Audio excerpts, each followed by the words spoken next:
can go over like what I was before, just how you would normally run through.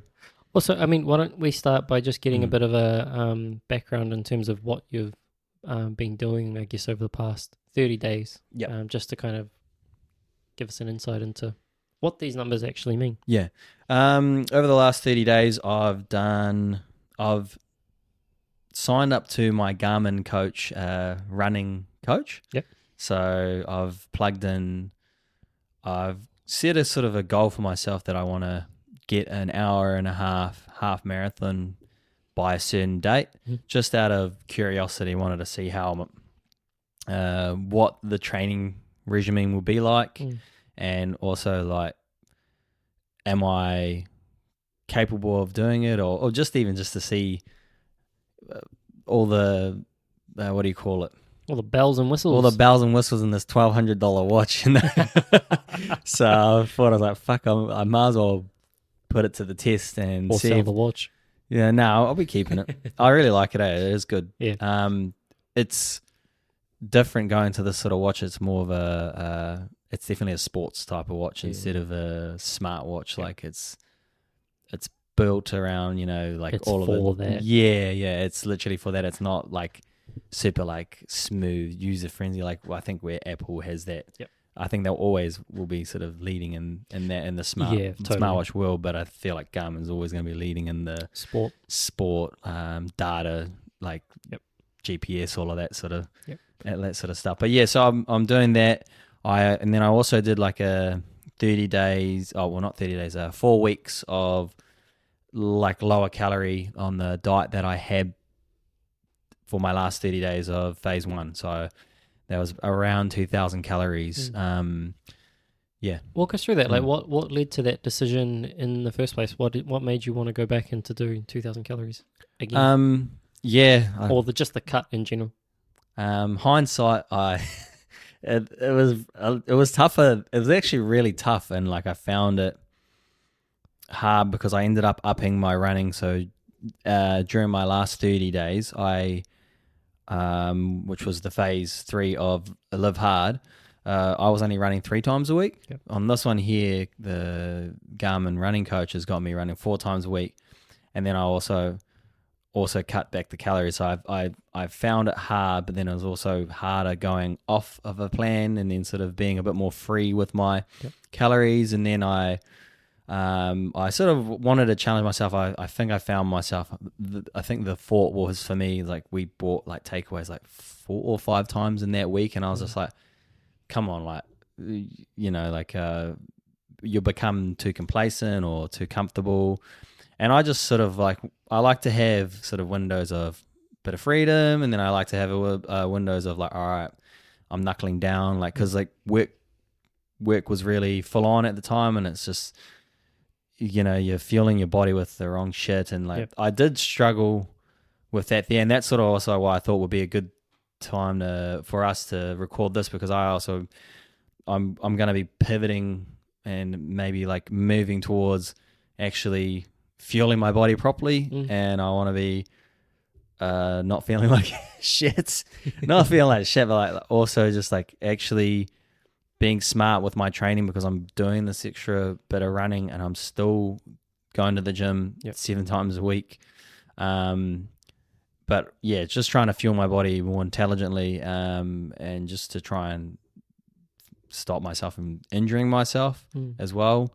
I've moved from, we talked about this I think a couple of weeks ago, I moved from training legs properly to actually just doing full like mobility style legs training now. So it's all single legged, pretty much everything.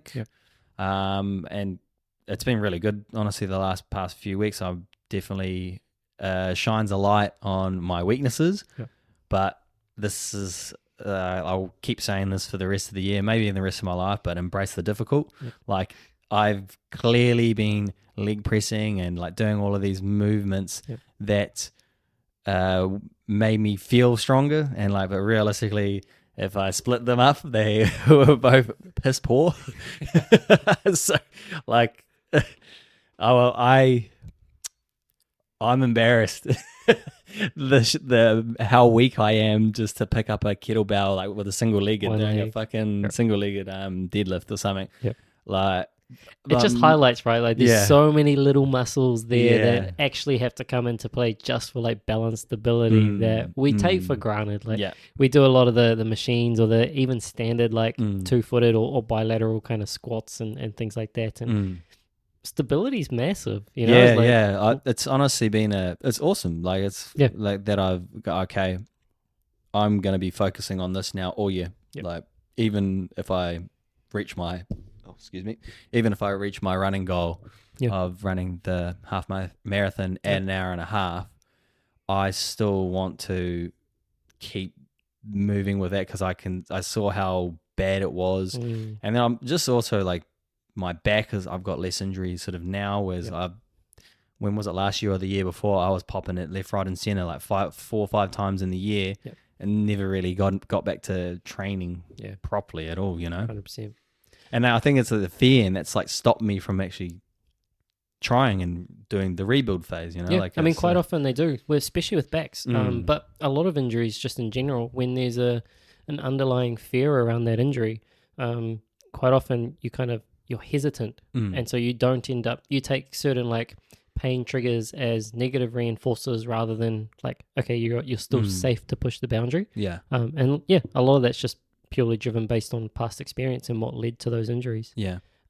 What did you hope to achieve out of the last 30 days? What did you want to achieve? It's still it's a goal I've set for myself. I'm going to be finishing this year with visible abs. Like it's just an egotistic want, but I don't care. Like it's something that I want because like I've been fat the last, I don't know, 6-7 years now, you know, like heavily overweight. And like, if even 5 years ago, if you asked me like, oh, do you think you'll ever have abs again? And I would have at the time, I would be like, I will never have a chance. Like even if I come back, I won't even be able to get closer because I've, you know, all that, so I've ruined myself. But now I've got some photos I can show you. I've got my abs are coming through finally. But mainly that was it. Like it was just to get myself there, and now I want to kind of main gain from now and focus on. I think I'm probably at a decent weight now for running as well. Like I'll probably maybe still a little bit heavy to be a runner, but I'm not a runner. So I mean, bringing it back to the ego goal and just having the abs, like I just want to kind of make a point there where a lot of people tend to almost steer away from those types of goals, or they're often afraid to set them because of some kind of stigma that's often associated with having like an aesthetic goal or some kind of like ego-driven goal. And it's like, no, there's value in that. You know, there's actually something valuable in setting something, and if that's what's meaningful to you, setting something that is meaningful and just going after it. And a lot of the times, like, if that ends up being an insecurity, then go and attack it. You know? Well, like my thought pattern with it is, I now want to be in the best shape I've ever been in my life. I would say I am the fittest I've ever been in my life by far now, which is huge, which is crazy to me, like thinking back now. And then also, like I said to myself, like, because I have been in decent shape and I have had abs, that's why I said to myself, well, I want to be in the best shape of my life I've ever been as well. And you've had abs before. So therefore you've like, you know, like it's not anything against me or anything. I was like before I had a notion in my head that I could never get it. And then I slowly started realizing how much more my body is capable of. And then I just kept moving the goalposts a little bit. And it's I don't find anything wrong with that. I think it's like, oh, okay. I said that because I thought hard to attain to get to here, which I think was 90 kgs when I first came to you, 95 kgs or something, looking at 97.7. Yeah, like, well, no, the goal was like, I think to get down to 90 kgs, I think it was like before, but like when I was doing 75 hard. Correct. Yeah. And like, lo and behold, almost another 10 kilos on ahead of that. Yeah. I would like to maintain this sort of body fat percentage and then grow within myself, like to fill out a bit more. I think I want to fill out a bit more of my legs too, but I think it's going to be quite hard at the same time so I'm going to treat this in like different blocks. So I'm going to be having this block of I want to smash this hour and a half marathon, which I know is going to be really tough. Like, yeah. It's I'm struggling to run. I did an hour and 10-minute run the other day, and that was at 5 minute 15 Ks, and that was like 14 Ks, and like, but because it was an hour 20 all up, but it was 5 minute warm up, 5 minute cool down. So it's kind of weird, like, because you don't really get your time. Gotcha. Like, because it's adding. So I'm running at literally like 8 minute pace. For that there, but then it throws it all together. You ran almost like 14 Ks for that total. So I'm thinking about like just gaming the system. You can like lap the warm up, so then you can just go straight into I'll run the 5 minutes, and then I just start my watch and then just lap it, and then it will go straight into the interval. So like they're doing interval trainings where it'll be. So for that hour and 10 one, it was 50 minutes at between 4 minutes and 35 seconds and 5 minute 15 second kilometers. So that has a little range, and then it has a little dial, and if you're running and then it goes too slow or too fast, and it tries to keep you in that zone. And then when that interval was finished, if you are feeling good, you can do another 20 minutes. Like, so I've been doing all of them. So like if your body's not feeling like it's like, okay, do that next stint. And then I've been able to do all of them except for one. Like one, I was just like, my body was pretty hammered. Feeling it. Yeah. And that's also kind of a bit of a problem, as I find I probably push through a lot of the pain. But I know now with my injury that I had before, like there's a difference between the mental and the body telling me like, bruh, get off your knee. And I think that's important to note, because, I was even telling a client today, some of the best athletes in the world are the ones who can turn off that pain trigger. They go into this cave and they basically just don't listen to the body. The thing at the moment is, listen to your body, be more attentive to your body. The best athletes in the world don't listen to their body, because their body is screaming at them to stop. Don't do that, whether it's in training or whether it's in competition. Screaming at them to tell them to stop, and they override it. Because they're trying to get to the next level every single time, right? Like, totally. But it obviously does come a place and time where, hey, you actually got to listen. You can only overreach so long before you start to overtrain and or under fuel in this instance. And so I think it'll be a good transition and kind of just, I guess, showing, hey, what are the priorities and what's the perspective, and potentially the priority really from going back into the cut was twofold. One, it was to regain that kind of sense of control and momentum into making the decisions that you want to be making. So almost realigning with the person that you actually want to be and be known for. And two, obviously, to continue chipping away at the body fat goal. Now, it just so happened that at the same time, there was a tertiary goal that was added to that, which was run a half marathon in that wasn't a part of it all, which wasn't really to start with, but it became a part of it. And so it's interesting now that we've got these contradicting goals. And so we're training for performance, and we're also training for body composition. Now, I didn't say I'll make your job easy, pal. I know I'm a difficult customer in all realms. And then I outlined the potential things to pay attention to right from the get-go. Most of which may have already been felt. But I think what's good now is that, okay, cool, done 30 days. We can reflect upon the body composition side of things. And, it's always good if we've got competing or conflicting goals. There's always a need to prioritize one, right? And so if we were like, I don't know, 4 weeks out or 8 weeks out from you needing to do that half marathon, it would be like, okay, you're probably stupid to go into a 4 week cut 8 weeks out from trying to run a half marathon. I'd be like, pick a goal, mate. Yeah. Considering we're at the other end of that and we're kind of going into one and ending another, yes, there might be some crossover. And I think more than anything, one, it helps to keep the momentum going. But two, from your standpoint, it probably showed you what can be done with and without fuel. Yeah. And the importance of having enough fuel come on board for the goal of trying to PB a half. And set that type of time versus training for body composition. But we went in and you had that kind of 30-day where you reset and on that kind of momentum train. And I mean, looking at the result here, you can literally see you dropped in that period of time from 11 kilos of body fat down to 9 kilos of body fat. So that's 500 grams per week, half a kilo a week of body fat.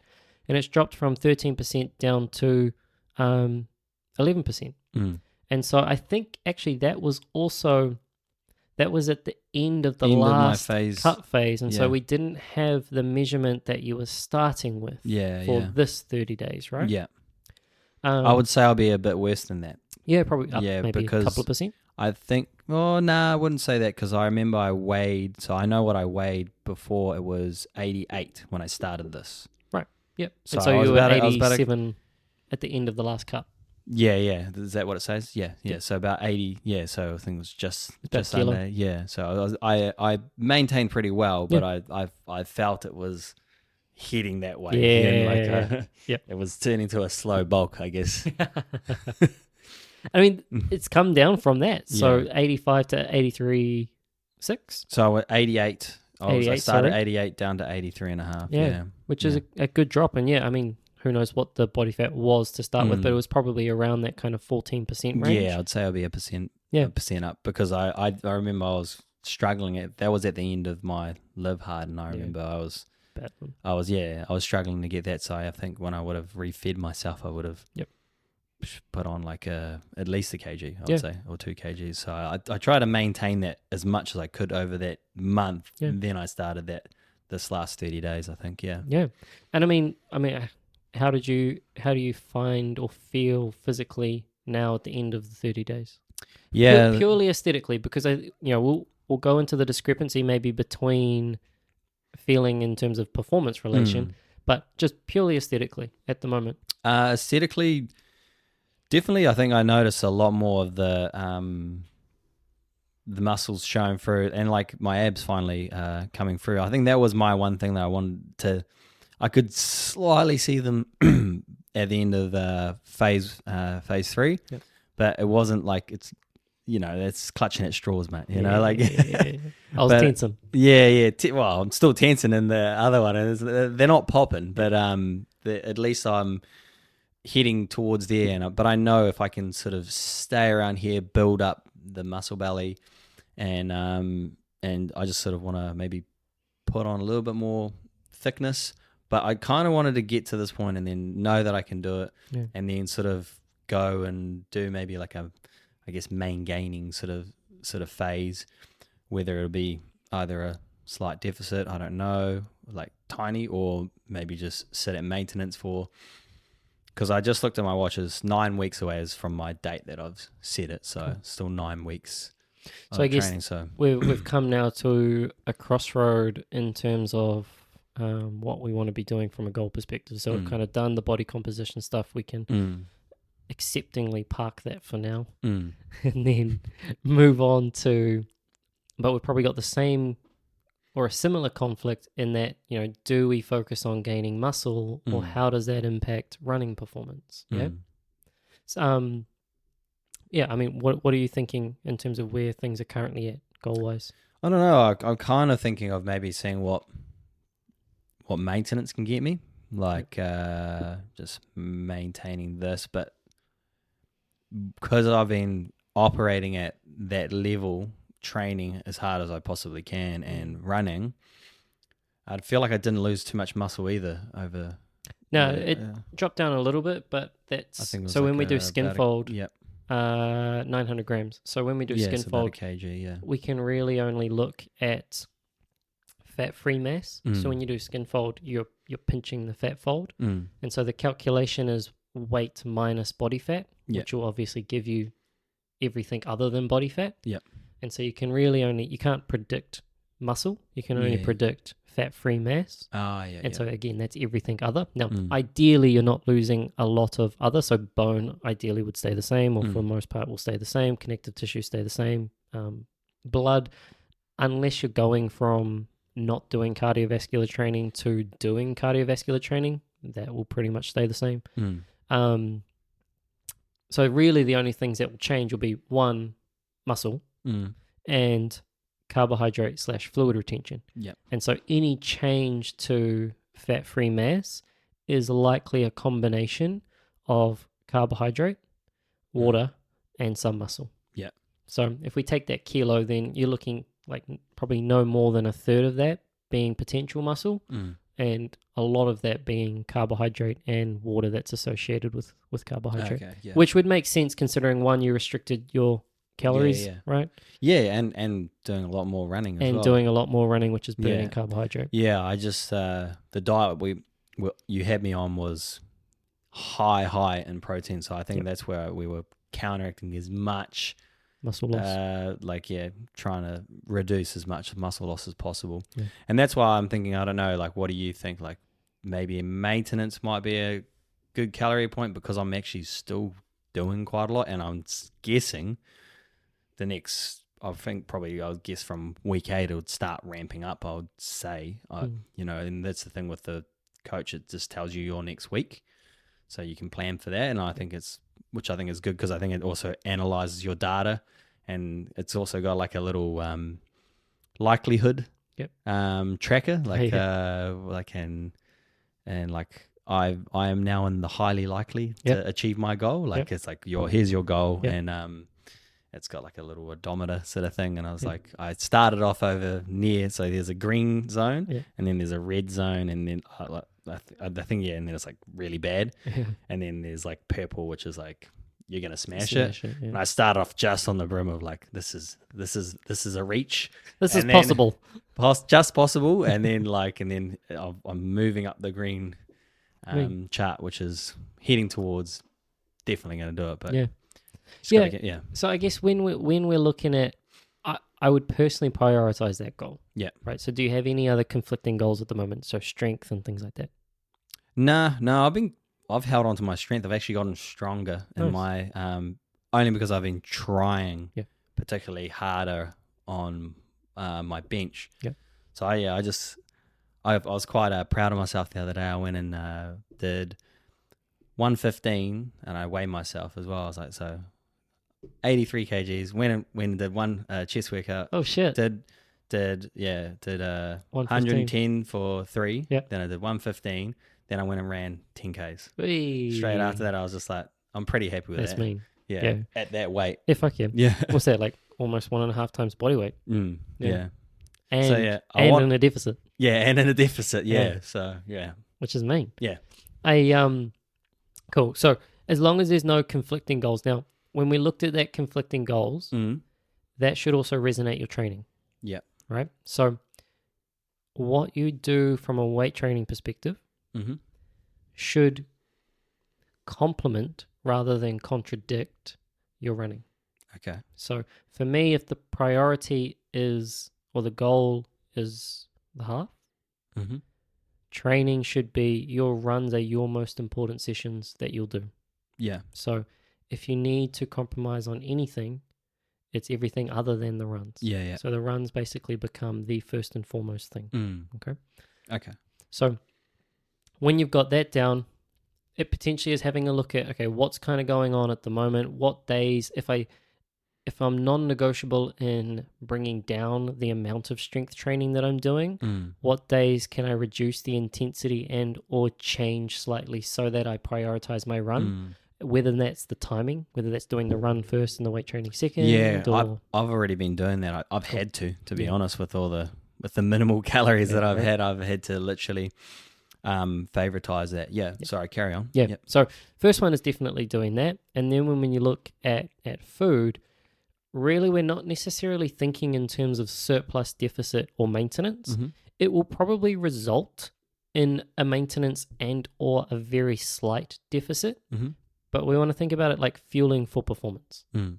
So we're actually trying to meet the energy demands that you have. Yeah. And specifically through carbohydrate. Yeah. So that's changing the macronutrient profile because the type of energy that you are burning predominantly is carbohydrate. Mm. So we want to make sure that you're actually getting adequate carbohydrate coming in throughout the day in sufficient calorie amounts so that it can match your, or be close to matching your energy expenditure. Yeah. Now that might get hard to do at certain days, so especially on the long run days, that long run might be very hard. You might burn, let's say, or you might require, who knows, 8,000 or 10,000 calories or something like that. Just a random number I plucked out my house. Yep. To meet your energy I wish demands. I could. Well, Tour de France is that every day. Yeah, I know, that's crazy. Yeah. And so for them, they are actually competing in a deficit for the most part because it's near impossible to get those they're calories just using in. the liquid, the goos, right? And then they're still not even keeping them above bar. No, when you think about it, because they're training and or at that point they're competing for pretty much the whole day. Like if they're cycling for 4 hours or whatever it is, that's neglected how much they can actually eat. Because now they're not eating for that period of time either. Yeah. And so essentially we just want to try and match the calorie demand. So if you're burning 5,000 calories, then we want to try and get as close to that over the course of a week, let's say, as we possibly can. So we're actually just matching your energy demands. Now, if we match your energy demands properly, you'll be maintaining weight. So nothing will happen, right? You'll be at calorie balance. If your training ends up being or pushes you into quite a high expenditure and we can't quite get there from food, even though we're trying. So calories obviously go up, but even though we're trying, you might technically still be in a deficit because you're actually still burning more than what you're getting in. So technically that's a deficit. That's probably like where I'd rather be. It's I guess that's just me. My insecurity. I don't want to fucking get fatter again, or lose muscle. Like, I've already sacrificed some muscle to be here. Yeah. Like, I don't want to go back to amping it up. But yeah. So, and you'll likely amp up the food, but we're not really amping up energy balance, right? So we're not shifting from a deficit to a surplus of calories. We're increasing your calories, but relative to the energy that you're burning throughout the day. Yeah. So you ideally will close the gap on the deficit. So at the moment you might be burning 4,000 calories a day, but you're only intaking 2,000 calories a day. Well, then our goal would be to try and get, let's say, 3,500 calories predominantly from carbohydrate. And that's you closing the gap on the energy balance equation, right? Like it might almost be near impossible for you to hit 4,000 or 4,500 calories without eating just sheer shit. Yeah. And so if that's the case, that's fine. You might naturally put yourself into a deficit, but it's closing the gap on the deficit because you're trying to fuel for the performance rather than necessarily thinking specifically deficit, maintenance, or surplus, which traditionally has its roots in body composition. Yeah. Okay, cool. So I'd be thinking like that and again, prioritizing carbohydrate. Okay. Are you gonna plug that through for me, if you can? Yeah. Well, I mean, did you have questions relating to what that obviously would look like, or did you have any other? Well, what would that move? So currently, I'm eating 300 grams of meat per major serving. Like I think I've only got two large meals in there because I fast. Would those stay the same, or are you going to add in additional meals, or what would that look like? Yeah, so I mean the biggest one is likely looking at one meal frequency totally, because to go and smash the amount of calories that we'll likely need in 2 meals would just probably lend to you being bloated and tired after eating that much food all in one go. So meal frequency, so I'd say for me it's actually adding in those snacks again, so you can get a bit more food coming in, but in particular paying attention to probably peri-workout nutrition. And so that is the food that you're eating before, during, and after to kind of match it with what you're actually doing. So I struggle eating and running, during? No, I struggle to eat and then go for a run. Yep. So I this really will be struggle, like timing. This will really be timing. So But I also know I need to work on that because if I'm going to try and do that kind of pace, I need an... I try to also drink the other day while running, and like I really struggled doing that as well. Like it's like I was like drinking like fucking pretty much like gasping for air because I was running at that pace and I had to keep it, and I was just like trying to drink my water bottle like when I was running around the track, and I like just pick it up and it's like fuck. 100%. Yeah, and it is. I know that. I think in the program they'll be introducing that because you need to train yourself to consume calories during. Pretty much. And also maybe not so much for the half, but Oh no, definitely. Yeah, because what will happen? So I know I sweat more, so I know I need to be more conscious of that as well than the normal person. Yeah, and an easy one to think about is your muscle is literally like this cup, right? Now, to start with, depending on where your level of carbohydrate is, will depend on how much or how full that cup is to begin with. Right now, while you're running, particularly at pace, and while you're trying to push for a time, as soon as you exit zone 2, you're essentially tapping into this cup. Now, as soon as this cup becomes empty, you hit the wall. So the goal is to really try and keep this cup full, or have the cup as full as you can to begin with, and keep the cup full, or as full as you possibly can, to try and plug the hole of the energy and the carbohydrate that's coming out that you're actually using during that run. And so the only way to do that is to actually put it in. Typically at an hour and a half, you'll find by about 45 minutes to an hour, will be your critical tipping point. And at that 45 minutes to an hour, that's where essentially you'll start to you'll be able to keep intensity, or you'll find this start to occur. And so it's normally after that is when we start to actually just fall off. And again, the intensity is relative to the amount of loss of carbohydrate that we're actually, or the burning that we're actually doing. So if our heart rate ends up being higher, well, that cup is getting depleted a lot faster, which means there's more need for water coming in or fuel going into the top of it, because the gap or the hole that it's coming out of is getting bigger and bigger and bigger. And so actually starting with dinner the night before. So I always think whatever you're having for dinner is actually probably the first pre-workout meal that you'll have. Because that's the main meal that'll take a while to actually assimilate. So whatever you eat the night before is likely going to be in the system tomorrow.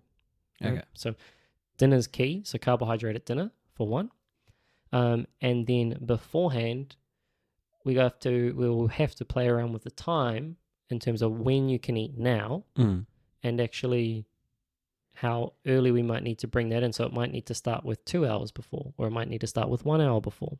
And then ideally, yes, we're training it so that you can have something 30 minutes or so before, and you can just go out and run, as well as training the skill of drinking while running. But also tolerating the gut, or getting the gut to train the gut to tolerate digesting that food. Otherwise, you'll just get stitch and cramp and everything as well. Because that's what I've struggled with if I've had it too close. But because my schedule's just so busy, I was like, I just ate, but it's like, well, I've got no other window to go and run, so I'd go and run. And I was like, fuck. So when would you be running? Well, that's where I guess, like, in the ideal world, I probably should get up and run in the morning.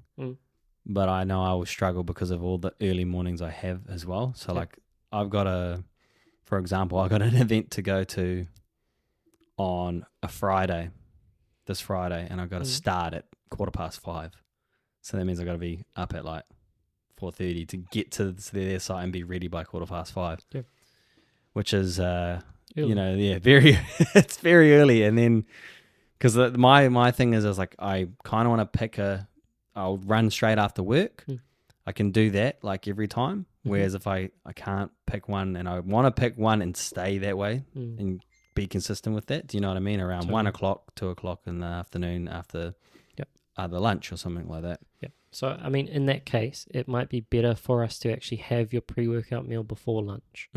So I would have a very carb-dense pre-workout meal, which would kind of be what you take on before running. So that'll be carbohydrate, a little bit of fat, and electrolytes. And then when you come back, you can go into lunch. So we can use still electrolytes and some sugars just to kind of get some quick replenishment once you've finished the runs. I was thinking about doing the the Vogels and jam. Yeah. With it, yeah, that's what I was thinking. I'd even go simpler. So even so instead of Vogels, like grabbing some kind of more white bread. Yep. So whether it's like an English muffin or a bagel or literally white bread. Yep. Just because it's easier to digest, and so you can use same combination, but just a simpler form of carbohydrate, which will make it easier to digest rather than having too much fiber. Okay. Because it's actually the fiber, and you'll find from having like a large bulky meal, it's that volume and that fiber that's in that kind of weighs down on you while you're running. Okay. So going to less fibrous and like easily or more easily digestible food, I'd prioritize that before, and then come back when you come back, then have lunch. Okay. From your run. Okay. What are the distances that you're doing? They're not much. They're probably minimum 5. And then ranges from 8, and then upwards to I haven't done one longer than 14K so far, so it's not too bad. Like I don't. How long does the 14 take? That 14 was an hour and 20. Cool. Okay, so all your long runs, that's where we'll start to actually play around with fueling that. Yeah. Okay, so the long runs for the week, think of that as your test race. Yeah. Right, so everything you do in that long run is actually kind of about testing what you're going to do on the day. Yeah. And it doesn't matter if that time goes up or down, because you can just obviously adjust the priority. It's more about the nutrition side of it, or yeah, pretty much, and the way that you approach it. Yeah. So to start with, that's cool. If it's hour 20, we can always just go. Basically, once you get past the first hour, there's a carbohydrate requirement, which is about 60 grams per hour after the first hour. So that's how much you can actually kind of uptake. So whatever you have from food, you can uptake about 60 grams per hour after the first hour. So we can take that first hour of, okay, we don't need to do anything. Then we take that second half, and that is, well, there's about 30 grams of carbohydrates, right? Half of 60. Yep. We've got about 30 grams of carbohydrates after that first hour. Now, the only thing is that we want to try and get that in about 10, 15 minutes before the first hour window. Because if you get it in at the hour mark, it probably won't be in the system for another 5-10 minutes, depending on what it is. Yeah. So we'll get that in around the 45-minute mark, but then you want to do it every 20 to 30 minutes after that, because sugar has a half-life.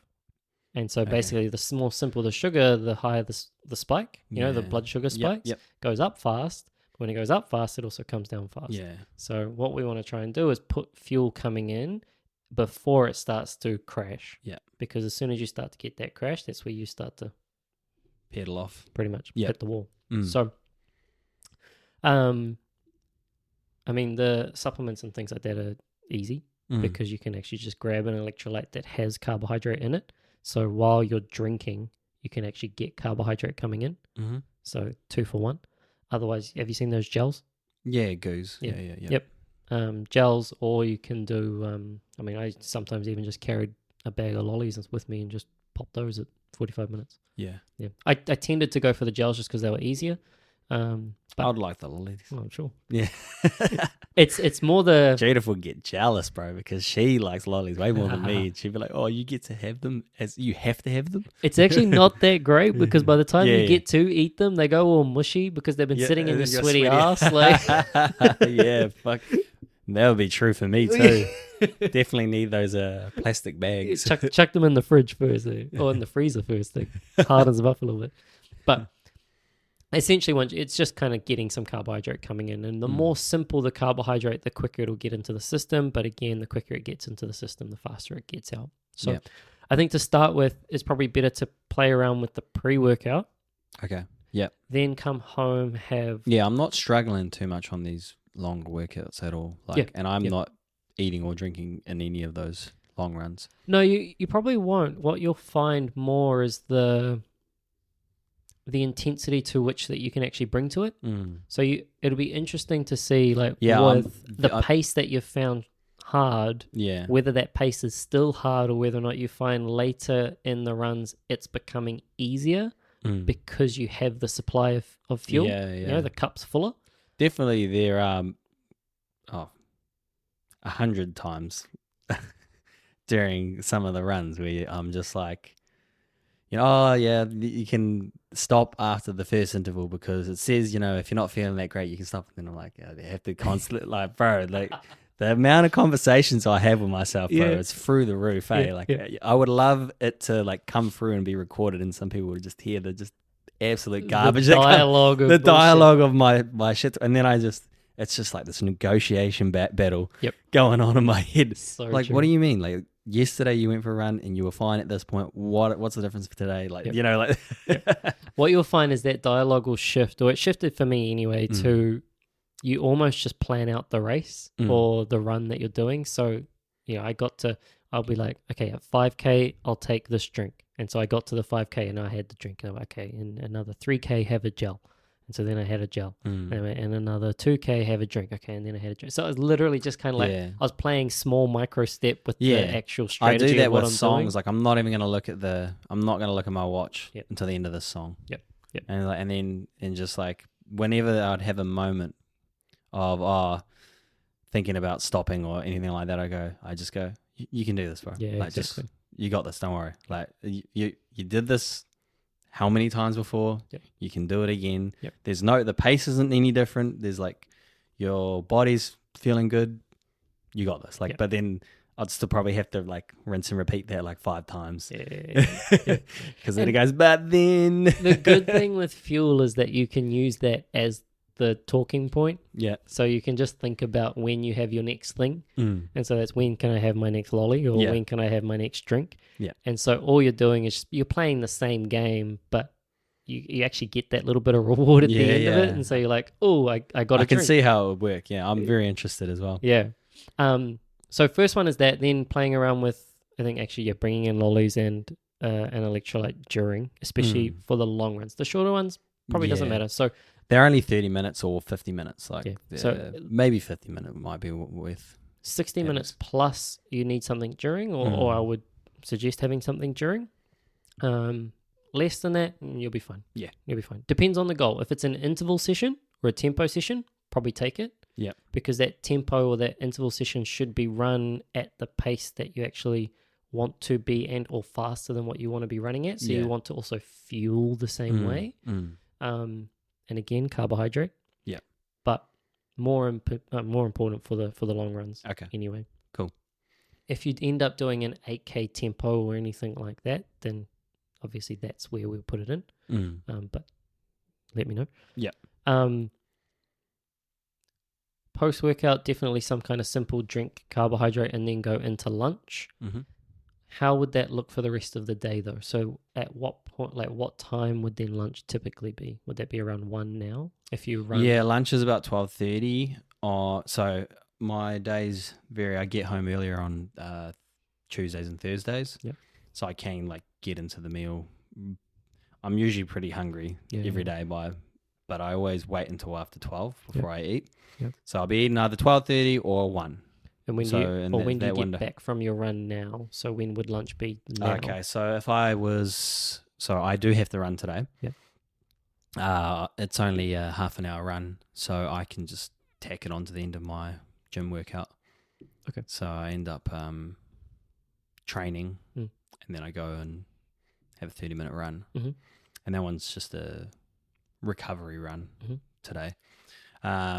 So I would probably eat after. So I'll probably eat lunch after this, and then I'll go and eat maybe a snack after.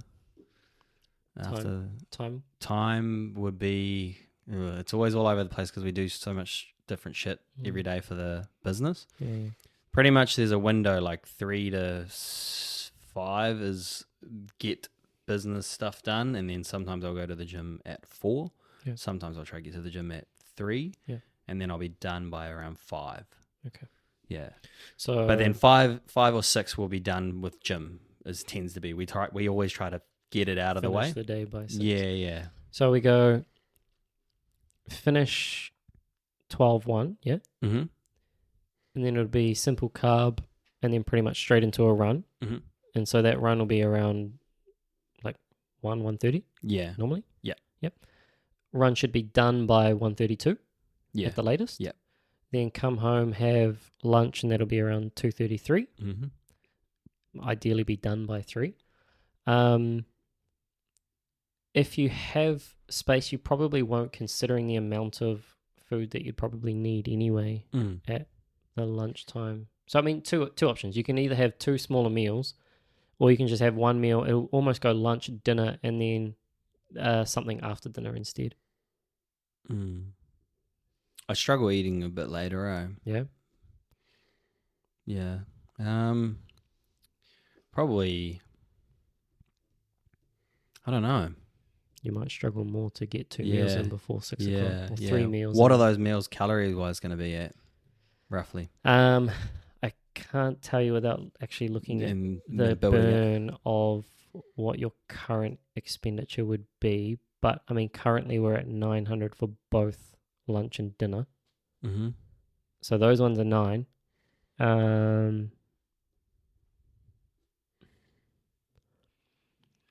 It would be no less than probably 700. For 2 additional ones? Yep. No less, okay. Because I'm picking you don't need that much protein. So we can split the protein. Yeah, you can take the same amount of protein and just split it over 2 meals. So you don't need like a massive hit of protein at 1 meal. You can just have 2 smaller hits of protein. So that's the same 300 just been actually split over 2. Okay. But then you'd want to hit the carbohydrate more. Yeah. So you might still be getting the same, let's say it could be 200 carb, but in both meals. And so you'd almost have, within a 3-hour window, potentially 3 meals of that. You know what I mean? Yeah. Because you're going lunch, another meal, and then dinner, which is the same meal. Yeah. Yeah. Okay. Without the snack after dinner. Yeah. Well, I still can eat the snack after dinner. Like that's always been a habit for me. Like there, but I would say I'd struggle to get another big meal. And not only just that, it's also got to think about the one that does all the cooking, bro. True that. So maybe we'll stick with one then. Like, yeah. That's what I mean. I thought you'd probably struggle getting in that extra meal as opposed to the snack after dinner. It's probably easier getting our calories coming in after dinner, just logistically. Yeah. Than it is trying to like scram in a few like meals throughout the day. Yeah. Probably run it that way then. Yeah. So okay. Okay, well, yeah, that would probably work. And like I said, to be fair, we'll likely look at, run me through just the actual training that you're doing, though, so I can plug that in. Okay, so Monday is probably going to be my recovery day. Yep. Or just general. I will walk 45 minutes. Yep. And I will potentially do some abs in the gym if I'm feeling all right. Yep. And then Tuesday is gym and recovery run, which will be 30 to 45 minutes ranging. And then Wednesday, I will have no run, 45-minute walk and gym. Then I will have Thursday, I will have run, gym, 45-minute walk. Same with Friday, run, gym, 45-minute walk. Saturday, 45-minute walk. Depending on how I feel, I might go for a bike ride, but it's never more than 45 minutes either. Yep. And then I'll be gymming then, and then Sunday gym and long run. Okay. And you do your long run first? I can do, yeah. I would do it first. Yeah. Yep. Sometimes don't have much time because I work every day. Oh no, I in terms of I would do the long run before the weight training. Okay. So I would. I'm an absolute mess at the end of my runs, so that's why I don't end up. Why I said to start with prioritize the run over the weight training. Yep. Because that long run is essentially, think of that as literally your practice for game day. Yeah. Right. Okay. And so like that is probably the most important one because you actually get to train everything. Yep. And you'll know whether or not you're on track. Yeah. And so if we prioritize, I would be more inclined to put the weight training day on Saturday. And just don't bike. Yeah. Then do. But I am weight training on Saturdays already. Oh, I thought you just did Monday I don't weight train. Yeah. Yep. So just do Sunday. Do a Monday weight train and a Sunday just a run. Okay. If you can't do the run, Yeah, no, I will be able to first. do it. I'll be Yeah. able to do it. I'll just have a shower or something after, cool down. Yeah. Yeah. The only reason there is quite literally that, like, whatever energy you use during your weight training session, you now can't use that during the run. And think about doing the half marathon. You're probably not going to do a weight training session before the half marathon. No. Yeah, so I will go for a run beforehand every single time if I'm running outside, but sometimes I'm either running at the gym. Yeah. So those are the only days that I run at the end of my workout, is because, but most of the time I am getting outside, but sometimes the weather's shit. Sometimes my time is. Yep. So I just get the run in no matter what. But I will do that. Yep. I'll prioritize it above the workout every time then. The easy runs. Don't care where they are. Yeah, they can be anywhere. Like, it's literally at that point, it's time on feet. Yep. For the interval ones and the tempo ones, do the running first. That'll be a priority. Mm-hmm. And then for the long runs, definitely do the run first. That'll be the priority. Main reason, one, because the intervals and the tempos, the high intensity runs, essentially it's the same thing. Like, you're using the fuel that's in the cup. But if you're using that fuel in a weight training session, that fuel's not going to be there. So you're not getting the adaptation that you actually want from what you want it to do. Yeah. Same thing with the long run. You'll limit the cup, right? Mm. And so I would try and play around with how you have that long run, or how you want to go into a race with how you have that long run. So everything you do before that long run, if possible. Obviously, sometimes it's hard because of your work. So I'm guessing you're not going to pick to do the half marathon on a day that you have work. So I haven't even checked that yet. Actually, we are booked. We are booked at like 2 months, 3 months in ahead too. So if it is the case, then it might be a great training run to do that. But if not, I'll definitely double check that. Actually, yeah. I'll book it out, and I don't even like. That's the thing with it. It's not an actual race or anything like that. So I said to Judith, I was like, "Am I just running around the track for 21 Ks, bro? Like, or do I want to find a mean trail, or do I think it's pretty close to how I did the bike ride. Yep. I think that's pretty close to. Yeah, it would be. Yeah. So maybe I could just like do that whole little lap and then just like walk the rest of the way home. Yep. Depending on how fucked I am. Yeah, true. Like it will also depend on how probable that little marker is. Yeah. If it's in the purple and it's like, easy, and fuck, you're hitting the paces that you need. Was it like 4:30, 4:45? Yeah, 4:35. I think 4:35. Yeah. If you're hitting like 4:30 in zone 2, well, it makes no difference, right? You probably don't. It doesn't matter.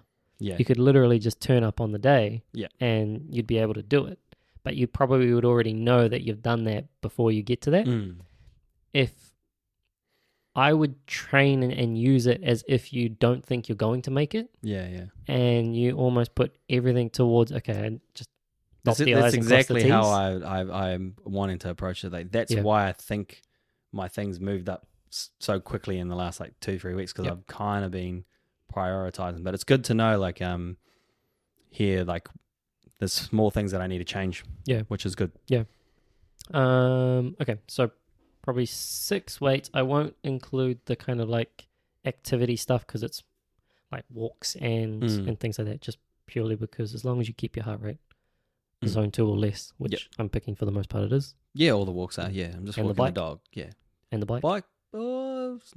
There's a few moments like I got to go up hills and stuff like.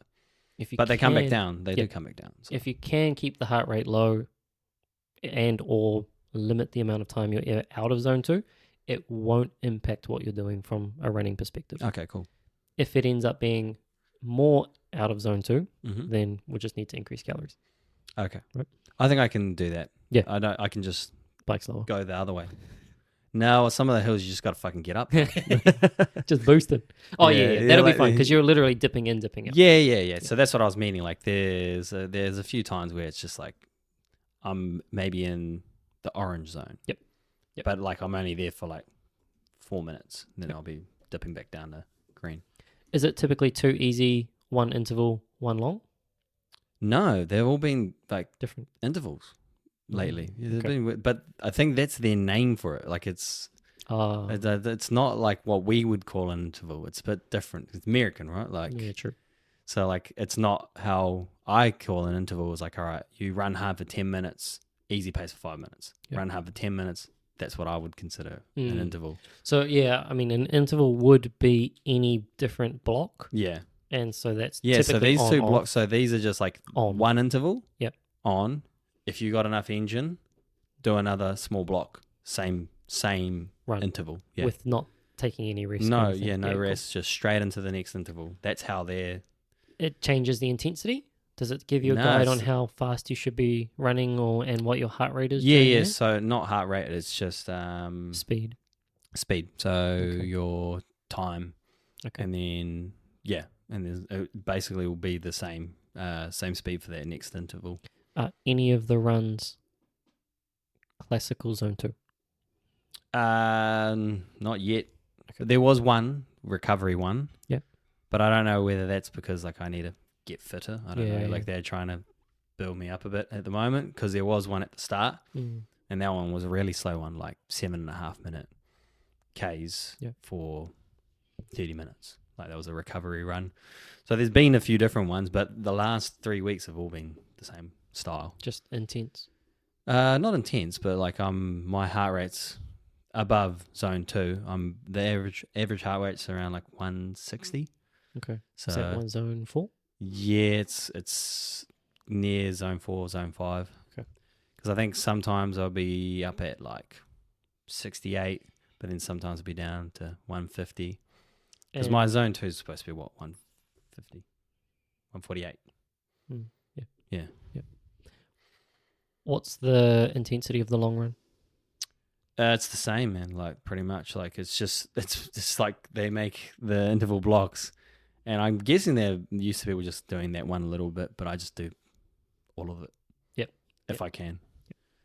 And I'm just trying to just do what it says, and just see if I can, because they've definitely been tough. Like they're kind of pushed. Like they must be like literally reading my diary. All right, this is just enough to push this bastard. Okay, so typically what we'll probably need to do then is fuel anything above 8K, 8 to 10K during. Mm-hmm. But I would be trying to fuel each session because each of those will require carbohydrate. Okay. So pretty much every run that you're doing is emptying the cup because your intensity is high enough to. Yeah. Right, so you're burning carbohydrate the whole time. So the snack that we have before you go for a run would pretty much be needed each run, and only if the runs are longer than 8K would I worry about having more carbohydrate during. Okay. At this stage. Okay. And we'll break that down into time. Okay. So based on at X minutes, have this, and then every 30 minutes after that. Yeah, cool. Which will be based on that same principle. I can plug that into this. There you go. Yeah. Reminder. Yeah, you can just plug in where you want to fuel, water. Yeah.